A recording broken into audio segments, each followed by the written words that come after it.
Let me now bring on board Madhav Dhar, Managing Partner with the GTI Investment Advisory. Madhav, good morning. This is your first time on First Trade, so a very warm welcome to you. Madhav, characterize the market environment for us. Do you think the current market environment is extremely challenging for a true blue long-term investor like yours? No, actually it's the opposite. I think if you are a medium or longer term fundamentally based investor, I mean this is, I think the market's getting very interesting. I think that when the markets are extended or there's a lot of euphoria, I think you have a bigger issue. So I've not had a disagreement with the market over the last year and a half, and I'm starting to disagree with it. So I think we are getting to a point on valuation, on pessimism, on lack of action by the government that is so extreme, so fully discounted both in the Sensex and in the rupee that I'm starting to get very interested. The global backdrop remains messy, but a lot of that is front and center. After the financial crisis in 08, 09, everybody thought that Europe was an unresolved issue and there would be a secondary low in the markets. That's exactly the way it's panned out. So although it's not solved, you see it's in front of you. So any horror that is in front of you starts to get discounted. So the fact that the world is a mess is known and discounted. The fact that nothing good is happening or can happen in India on the reform front is in front of you and is discounted. And at the same time, as you were saying earlier, I think before I came on, that cash levels are very high, both in India and globally, and valuations are getting attractive. So I think many of the ingredients of a very important bottom in India are getting in place, and I'm getting very encouraged. So no, I think it's an easier time, not a more difficult time. And Madhav, do you think the biggest impediment right now is policy deadlock, and more than Europe perhaps that is what is dictating the market mood? Yes, I think in terms of a catalyst, yes. I think perhaps too much is made of what the government can or cannot do, and I mean to some extent rightly so, because that's what we debate. I think what is less perhaps in the blood of the market is how much India is steadily changing year on year, 2 years on 2 years. Mobile phones have gone from 1 million to 1 billion in 10 years. I mean, that is a dramatic change in productivity. Internet connectivity was 1% 3 years ago. It's 10% today. It will be 30% in 3 years. So, I mean, what that does to productivity and therefore to GDP and growth is absolutely staggering. So, I think the structural trend in India gets underestimated at times like this, and it gets overestimated at times like 2010. So India will never do 10% growth like China, which is what we all thought India would do. And I don't think India is going to a new growth low of 5%. I think the structural growth in India is about 7.5% to 8.5%. Good governance can boost it up 1%. Bad governance, which is what we are seeing, will take it down 1%. So I think if you keep your perspective on that, and then step in aggressively when stocks are cheap and assets are cheap, I think it makes for very good long-term investing in this country. So Madhav, give us a flavor of your portfolio. India is never as good as it looks, and it's never as bad as it looks. Fair point. Markets, they always look forward. So let's talk stocks, sectors. What's on your watch list? Oh, listen, I don't think I want to go there necessarily. We buy small and liquid things, and that's frankly too dangerous, and I think for most of your investors it's not even relevant.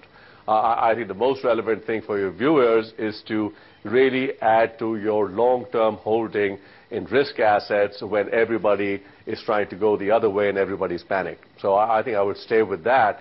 And specific stocks is a function of what else you have on your portfolio, what your risk appetite is, what kind of liquidity constraints you have. So I think it's a more specific, more nuanced discussion that I'd rather not go into. So let me phrase my next question rather carefully. Someone walks up to you with a $100 note, gives it to you, and his communication is, Madhav, you keep that $100 bill, give me 2 bills back, you're free to invest, your time frame is next 5 years. How will you invest? Sorry, I couldn't hear the second part of the question. What I'm saying is that someone walks up to you with a $100 bill, which you're free to invest for next 3 to 5 years, but that investor wants $2 bills back. How will you invest? Sorry, he wants what back? 2 bills back. He wants double of that back. Double of that back in 5 years. Listen, I don't think that's the easiest thing in the world, but I don't think it's impossible from these levels. I think I'd buy a bunch of mid-cap, high-quality Indian financial stocks.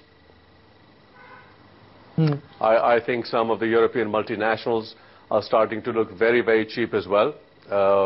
And I think 20% a year, which is what it takes to double your money, in 3 to 5 years, that may be a little tough, but not impossible. I think I do feel, broadly speaking, we're at the low point of a global and local cycle, both in asset pricing and in sentiment, and these tend to be the times to truly step up. I think India is not going down on bad news. The rupee is not going down on bad news. That's encouraging. That technically tells me that a lot of things are getting discounted, and I think, especially in India, I think from such low levels of expectations of forward-going reform, I think we may be positively surprised. Maybe small surprises, but maybe even bigger surprises. I mean, the Prime Minister, who's also the Finance Minister now, is starting to say, is starting to get very vocal. And whether that translates into something remains to be seen, but the expectations are so low that the marginal change in equity pricing, I think, is most likely positive. And I certainly have not lost faith that 8% GDP is roughly where we are ending up. So if you're 8% GDP, 7-8% inflation, you have nominal GDP of 16-17%. I also think the rupee will appreciate 3 to 5 years from now. So 20%, triangulate to 20% a year growth from these levels is not nutty. It's not extraordinary. I think it's possible. So from a one-year perspective, Madhav, where do you see the markets headed? Do you think we're going to test the December lows, or do you think there is going to be a significant upside that we'll see in just the next 1 year? I think the odds are probably 3 to 1 that you'll see a significant upside. I would say a 20% up move in the next 12 months is probably 3 times as likely as a down 10% move. So I'd be very positively positioned in this market. I mean, if the market went up suddenly for no reason, I mean, you'd have to see what you want to do as a trader. But from these levels, especially as a global investor, you want to convert dollars into rupees at 57, or even better, convert Japanese yen at 79 into dollars, and then convert dollars into rupees at 57, and buy a bunch of Indian stocks at 13 or 14 times earnings on the Sensex, and perhaps less than book value on a bunch of high-quality mid-caps. I think it's one of the extraordinary trades of the world. But in general, what is your bias? Do you like consumer-oriented stocks? Do you like investment-oriented stocks, or do you like, export-oriented stocks? No, listen, I think I'm too old and too battle-scarred to have very specific biases.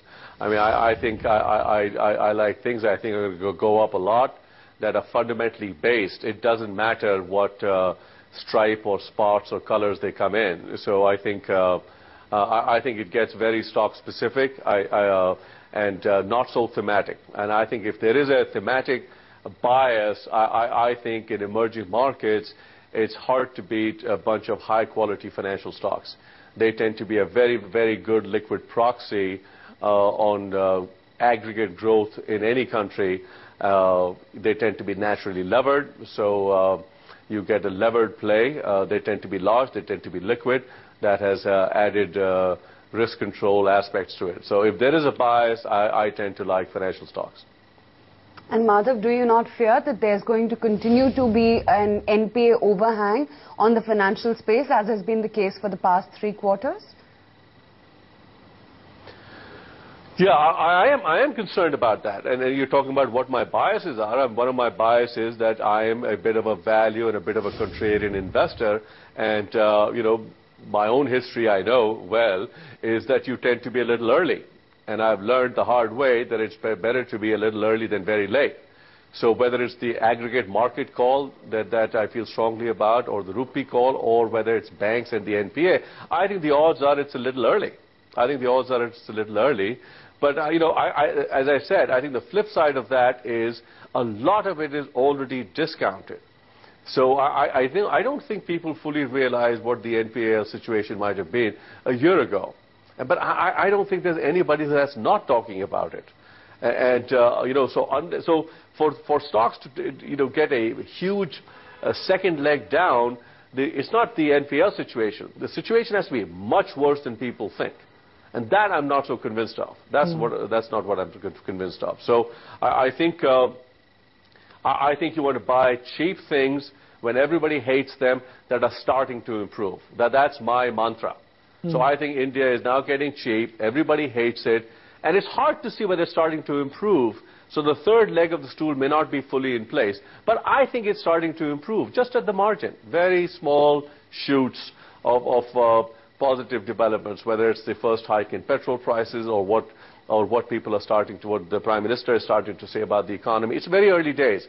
Interest rates may come off a little bit. Oil has come down $30. So these are all small positive impulses against a backdrop of massive global liquidity. So I think India is getting into the right kind of zone where everybody's given up. Everybody's given up on equities in general and global growth. Certainly in India is particularly being singled out as the ultimate self-goal scoring country. And frankly, I don't disagree with it. I just think it's discounted. Well, maximum money is always made when macro is bad, environment is challenging, but valuations are attractive. Madhav, you are hot on Indian financials, but what makes you so convinced that Indian financial stocks are attractively priced? Because the good quality banks, the HDFC Bank, the HDFC, the Axis, the ICICI banks of the world, they are trading at book values of about 2 times, 3 times. Yeah, no, fair enough, and those, frankly, are not what I'm talking about. I think they you know, again, if you are sort of getting as bullish as I'm getting, I think you want to be slightly lower on the quality spectrum. So you want to be in the zone where you have quality that is slightly lower, sizes that are slightly lower than the big caps, the names you're talking about, but not so low that they have either governance issues or capital adequacy issues or have liability mismatches that can get them into liquidation trouble. So I don't necessarily want to name names, but I think there are, you know, you could put a basket of 6 or 10 or 15 names that are mid-cap, high-quality mid-cap banks and investment banks that if I'm right, that somewhere here is an important low in the Indian market cycle, I think they could double your $100 bill. So let me guess some names here. And the names which I think they could fit your bill. No names. No, I'm just guessing. It's your discretion how do you respond. Yes Bank, ING Bank, and to a large extent IndusInd Bank, do they fit the bill?